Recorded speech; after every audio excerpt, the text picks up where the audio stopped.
Assalamualaikum. Makin kesini komen ke kanal kita nih makin banyak yang susah dijawab ya. Apresiasi buat para penonton yang rutin monitor. Banyak komen yang bagus-bagus. Tapi ada ya satu pertanyaan kayaknya iseng. Setelah dipikir-pikir menarik juga. Ada apa enggak sih panduan untuk fasting yang sifatnya komprehensif untuk setahun full? Mestinya bisa dong ya dibuatin fasting plan yang komprehensif untuk tahunan, bulanan, dan harian. Cari-cari itu banyak juga ternyata panduan-panduan fasting yang diarahkan untuk berusaha komprehensif kayak gitu. Walaupun kebanyakannya itu ya disesuaikan dengan tiap-tiap pasien atau klien gitu. Dan bukannya bersifat resep umum untuk setiap manusia. Filosofinya itu seperti ini. Healing dari rejuvenation melalui metode fasting itu suatu journey jangka panjang. Jadi fasting itu bukan kayak makan keripik pedas level 10 gitu. 5 menit setelah makan gidru-gidru. Apa itu bahasa Jermannya? Gidru-gidru. Artinya agak susah untuk disebutkan dengan kata-kata, tapi lebih mudah untuk diperagakan. Iseng betul. Journey itu apa sih? Kalau orang Jombang Bojonegoro mesti ada pada tahu semua. Journey itu perjalanan hijrah transformasi dari titik A ke titik B. Agar lancar jaya perjalanan, kita mesti memahami dulu situasi di titik A atau titik awalnya itu seperti apa. Kemudian titik B, destinasi yang mau dituju itu seperti apa, harus dipahami juga. Setelah itu, kita juga mesti memahami jiwa dasar kita kayak apa. Passion kita itu kan beda-beda. Sama-sama mau menuju Boston gitu. Bang Jali titik awalnya dari Bogor. Tentu akan beda dengan Bang Samiun yang titik awalnya dari Ujung Kulon. Atau sama-sama dari Bogor, Teh Enjum itu tujuannya pengen mudik ke Majalengka. Tentu rencana journey-nya beda dengan Bang Jali yang mau ke Boston. Teh Enjum dan Jokokom sama-sama dari Bogor mau ke Majalengka. Itu aja passion-passionnya bisa beda jauh.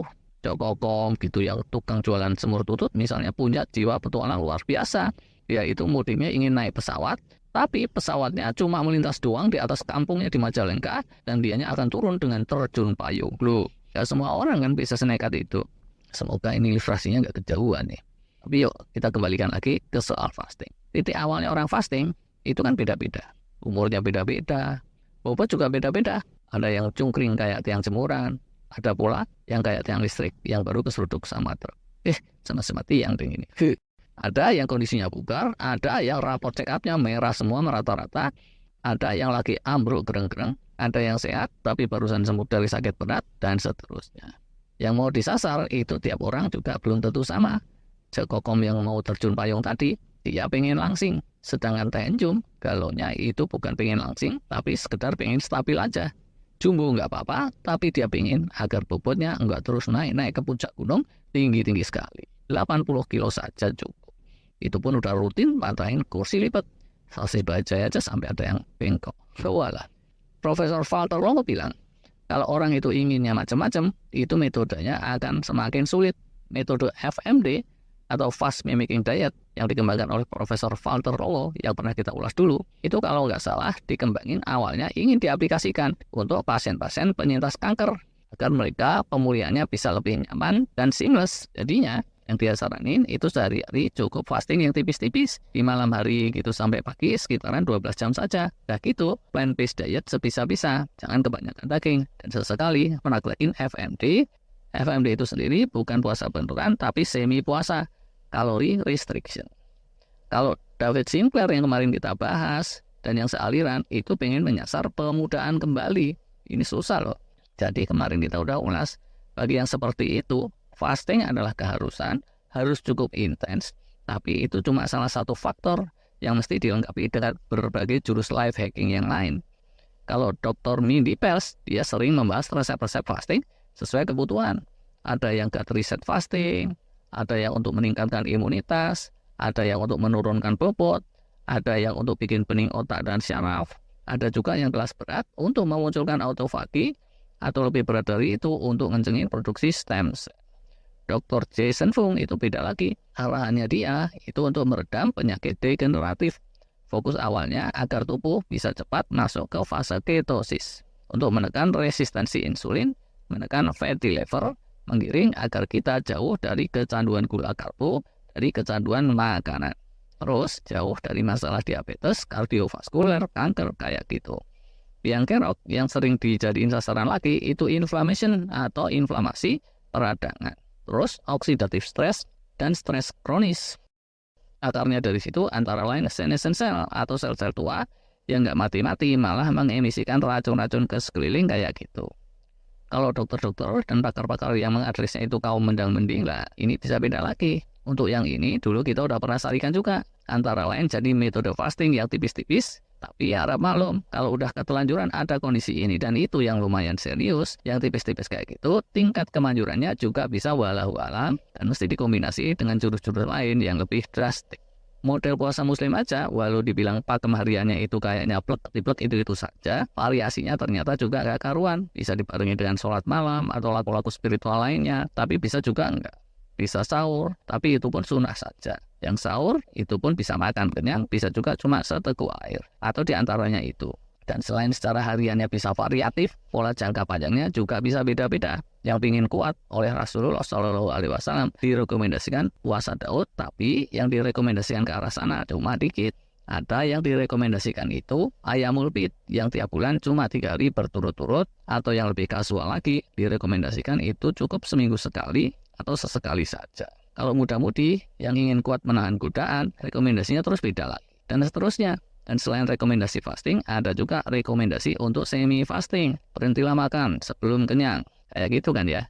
Istilah perutmu sepertiganya saja dengan makanan, sepertiganya dengan air minuman, sepertiganya dibiarkan kosong. Perhatikanlah makananmu dan seterusnya lah ya. Maka di antara pakar diet di mana-mana itu sampai ada peribahasa, kalau mau sehat makan minumlah seperti orang-orang muslim, eat like muslim. Yaitu ini muslim yang sejati ya tentu maksudnya. Kalau muslim yang kesambet terus kalap itu beda lagi. Hidup ini pilihan kan ya. Mau milih banyak-banyak itu bisa, tapi nggak bisa semua. Mau maju bisa, mau kanan bisa, terus naik ke atas itu bisa.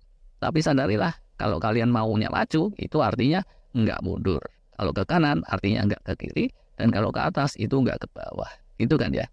Kalau yang pengen kalian tuju itu kelewat muluk-muluk, mesti ada sasaran-sasaran antara dulu. Contoh nih ya, ada yang sharing, orang tuanya itu kena kanker, terus saja dia dampingi fasting, intermittent fasting setiap hari, demi mengikis kankernya itu. Nah, karena titik awalnya jelas dan terukur, yang mau disasar juga nggak kelewat muluk, kemudian passionnya untuk pengen sembuh juga memandai, seiring waktu, kankernya alhamdulillah bisa berangsur menyingsing. Kita doakanlah ya, yang terbaik agar senantiasa sehat, amin. Cuma kalau terpaku ke situ toh, itu bisa terus stagnan. Mungkin bisa fastingnya dievaluasi lagi, dipertajam. Karena titik awalnya sekarang udah beda. Dulunya kan titik awalnya kondisi kanker serius. Nah sekarang itu sudah tinggal sisa-sisanya. Kondisi tubuh juga sudah jauh lebih kuat. Dan sekarang sudah amat teradaptasi untuk ketosis dan fasting. Demi mencegah stagnansi, bisa aja dikombinasi dengan jurus-jurus lain. Misal kata nih, aspek meditasi dan positivity-nya dipertajam. Bisa juga dalam hal pola tidur atau aktivitas ditata lagi. Atau ada tambahan suplemen dan asupan untuk keseharian atau apalah gitu. Yuk, sekarang yang rada praktis. Pola kayak apa sih fasting yang saya praktekin? Setelah praktekin sejak zaman pandemi kemarin, saya pikir-pikir terjadi juga ya semacam evolusi. Belum tentu cocok untuk orang lain, tapi ya inilah yang saya praktekin. Secara hariannya, saya itu pakai pola yang tipis-tipis yang sering kita ulas. Kapan-kapan ini kita bisa absen satu-satu secara lebih cermat, itu untuk pola fasting hariannya. Terus ada fasting bulanannya. Dulunya itu setiap hari Senin extended fasting, tapi sebulan jarang sampai 4 kali, seringnya 2-3 kalian saja. Sekarang resep fasting bulanannya saya ganti jadi pola ayamul bid gitu, kalau menurut pakem muslim, atau secara ilmiah bisa dibilang 3-day omad, seperti yang kemarin kita ulas. Terus fasting tahunannya ya ini standar muslim lagi, puasa Ramadan sebulanan ditambah syawalan 6 hari. Yang Ramadan ini sifatnya intermittent fasting saja yang relatif ringan, tapi pas syawalannya itu model extended fasting. Kalau mau didetailkan kapan-kapan bisa juga nih soal puasa syawalan ala muslim ini disinkronkan untuk tujuan-tujuan kesehatan tertentu. Apakah dengan pola kayak gitu saya mendapatkan manfaat yang gak karuan melimpah ruah? Nah, susah ini mengkuantifikasinya. Dan kalau kita berusaha untuk mengkuantifikasi nikmat-nikmat dari Allah, memang itu gak akan cukup ya. Tinta sebanyak samudra ditambah segitu lagi. Kayak gitu kan ya, menurut ajaran guru-guru kita. Sasaran saya sih nggak muluk-muluk. Antara lain niatnya itu ya ingin sebisa-bisa menjaga anugerah kehidupan. Di umur 50-an saya ingin bisa lebih baik dan lebih baik lagi. Rambut dan alis tetap putih, nggak apa-apa. Karena kalau berubah terus jadi hijau, malah medeni. Walah. Dan sasaran yang lain sebenarnya ya mengharapkan supaya seiring praktek-praktek fasting itu terus nemu ilmu-ilmunya yang bisa saya sharing dan dimanfaatkan oleh andetolan di sekeliling. Lumayan kan ya, berkahnya bisa untuk kita semua. Itu deh ngobrol-ngobrol kali ini. Terima kasih.